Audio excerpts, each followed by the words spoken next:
Hi Victor. Thanks for inviting me for this site visit.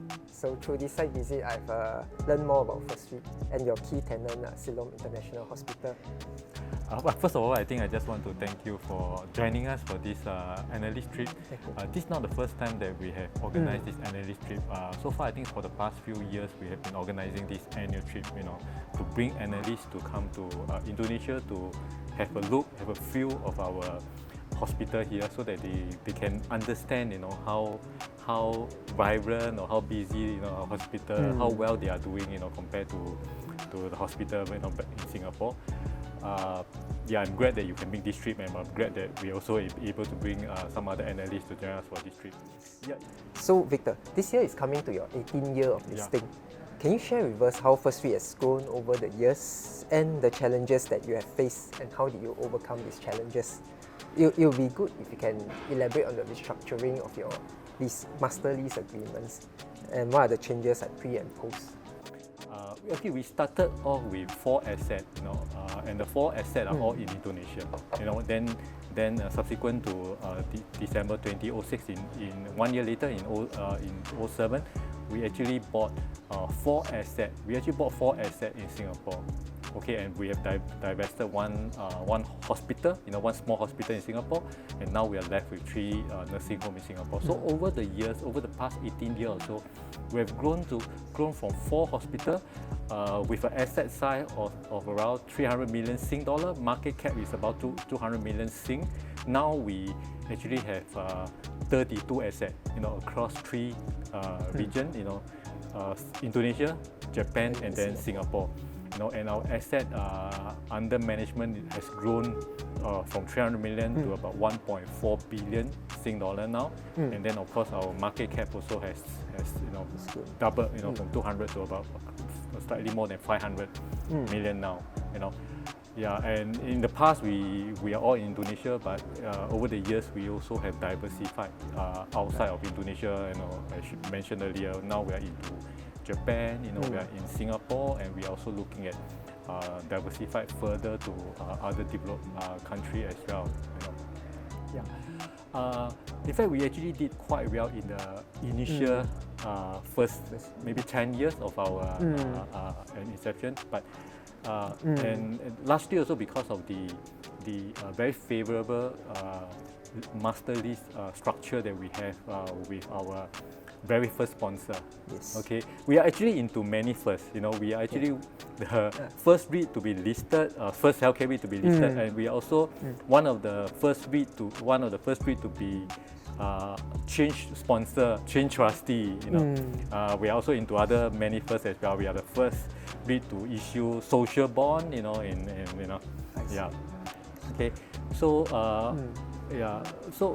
So I share about the favorable lease term that we have from our very first sponsor, Lippo Karawaci, since IPO.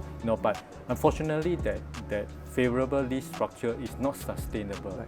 Because there is some misalignment in terms of the currency, and also in terms of the tenant profile, tenant structure, in the sense that because the currency in the past is in Sing dollar, and that over the year, especially in the first 15 years of our listing, the rupiah currency has depreciated a lot by 40-50%.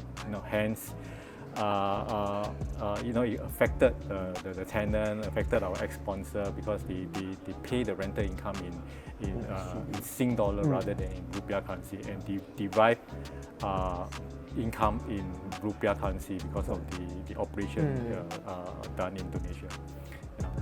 So, and of course, Lippo Karawaci is actually our master tenant, is our tenant, instead of the operator. The operator is actually Siloam International Hospital Group. And because of this misalignment, we know that it's not sustainable. And 3 years ago, due to COVID, our tenant, Lippo Karawaci, has financial difficulty. Hence, they come to us to initially ask for some rental rebate. because of COVID, and we extended 4 months of rental rebate to them. We thought that would hopefully be able to help them to overcome the financial stress that they are experiencing due to COVID situation at that time. But unfortunately, that is not sufficient to help them to tie through the challenging or the difficult time. Hence, we has to restructure our master lease agreement, with them. So when we did the exercise of restructuring our master lease agreement, I think one thing that we try to do is to make it more sustainable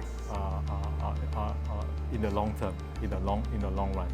Hence, we have decided to receive rental income in rupiah currency. But what we did is that we tried to build in escalation, higher escalation. In the past, when we received rental income in Sing dollar, our rental escalation is only capped at 2%. Because it's in Sing dollar, we cap at 2%, and to tie in with the inflation many years ago. But of course, with the restructuring, we know that there will be currency exposure, and also we also want to capture some upside in terms of the inflation. Hence we have built in a 4.5% annual escalation in our master lease structure. At the same time, in order for us to enjoy some benefit, when the hospital do well, because we know that they will do well, because of the macro environment in the Indonesia healthcare market, so we also have this performance-based formula, in our lease structure. That is actually based on 8% gross operating revenue of each hospital in the preceding year. So if there's any, so we compare these two number, the base rent increased by 4.5% annually versus 8% of the gross operating revenue.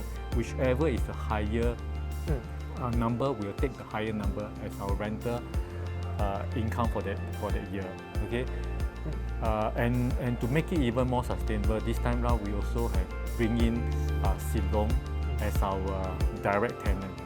In the past, the arrangement is such that we will build Depot Karachi, and Depot Karachi will have a sublease with Siloam Hospital Group. So Siloam Hospital will pay the rental to Depot Karachi, and Depot Karachi will pay the rental to us. So with the new arrangement, now we actually receive rental income directly from Siloam Hospital. Siloam Hospital is also a listed entity. It was listed in Jakarta Stock Exchange sometime in 2009, and over the years they have been performing quite well. We have seen the hospital yesterday, and they will continue to do well, because of the healthcare scene in Indonesia, and we are confident that they will be able to pay us rental, in many years to come. I see. And 74.5% of the AUM is in Indonesia. So Indonesia just had its presidential election on 14th Feb, which Mr. Subianto has claimed victory. So how does this affect First REIT, if any? And how do you see your prospects in Indonesia? Like, do you intend to expand further in Indonesia? Okay. As far as the election result is concerned, I don't see that it will have very drastic impact on the healthcare scene in Indonesia, because healthcare is something that is a bit politically sensitive as well, and also a topic that whichever candidate that won become the new president will want to continue to implement. Many years ago, Indonesia also started this in the local term called BPJS, which is the Universal Healthcare Insurance Scheme. It allows Indonesian residents here to actually make use of government subsidy to go to hospital to receive medical treatment, so that every citizen, every resident that here would have the opportunity to access to basic healthcare treatment or facility in Indonesia. And with that, this has actually driven a lot of demand for healthcare services in Indonesia. Then do you intend to expand further into? You know, 3 years ago when we restructure our master lease agreement, you know, we have actually reduced our exposure from Indonesia. You know, it used to be 90+%. You know, so 2 years ago we actually make a maiden entry into Japan. You know, and we have actually bought 14 nursing homes in Japan. Yep. Hence, we have reduced our Indonesia portfolio, you know, from 96% to currently 74%. And we actually come up with a new strategy that we want to diversify our risk, you know, from developing country. Notwithstanding that we have restructured the master lease there, and we feel that now this lease in Indonesia is more sustainable going forward. Yes. But nevertheless, I think it would be prudent for us to also diversify into other market, and the market that we are looking at is the developed market, so that we have a good mix of you know, asset in the developing country as well as asset in the developed market, you know, which means that our strategy going forward is to look at more healthcare asset in the developed country rather than to look at more asset in Indonesia. But having said that, of course, I can never say never. You know, if there's opportunity for us to actually buy asset in Indonesia, more so if it's not coming from Siloam Hospital Group, it's coming from maybe a third party. Maybe this is something that we could definitely explore or look at in future. Previously, you have identified Imperial Araduta Hotel and Country Club as a non-core asset, which is being marketed for divestment. I understand that you have been trying to find a buyer for this IAHCC since May 2021. So I'm wondering, how is the progress like? We actually have talked to a few interested third party. Okay, they also have expressed very strong interest of buying that particular asset from us. In terms of location for that particular asset, is actually sitting on a very location. It's actually inside the township, Lippo Karachi township, Tenggarang area. So it's a very good location, and also the size of the property is also quite a good size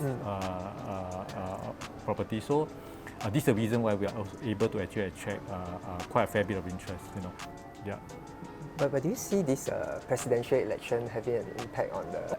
I guess in the past, I think the last 2 years or so there's been some delay. Maybe it's due to this. And I noted that you have this rental arrears from PT Metropolis.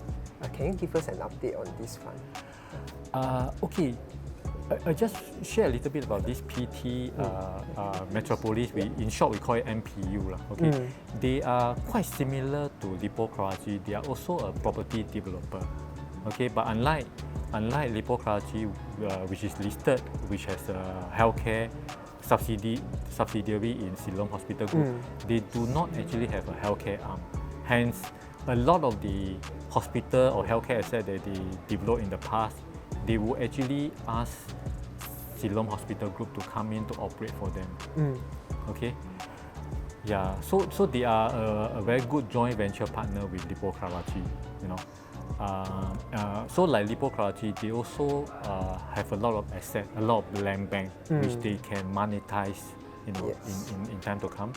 So they're actually looking at monetize some of the assets. Of course, the last few years, the property market in Indonesia hasn't been doing that well. You know, partly due to COVID, partly also due to the impending presidential election. You know, and hence they are greatly affected by the property downturn. Hence, it affected their cash flow. You know, this is the reason why they are not able to pay our renter promptly. You know, but they are not defaulting. In fact, I have not received any request from them saying that they are not paying us the rental. They are looking at restructuring the renter. None of it.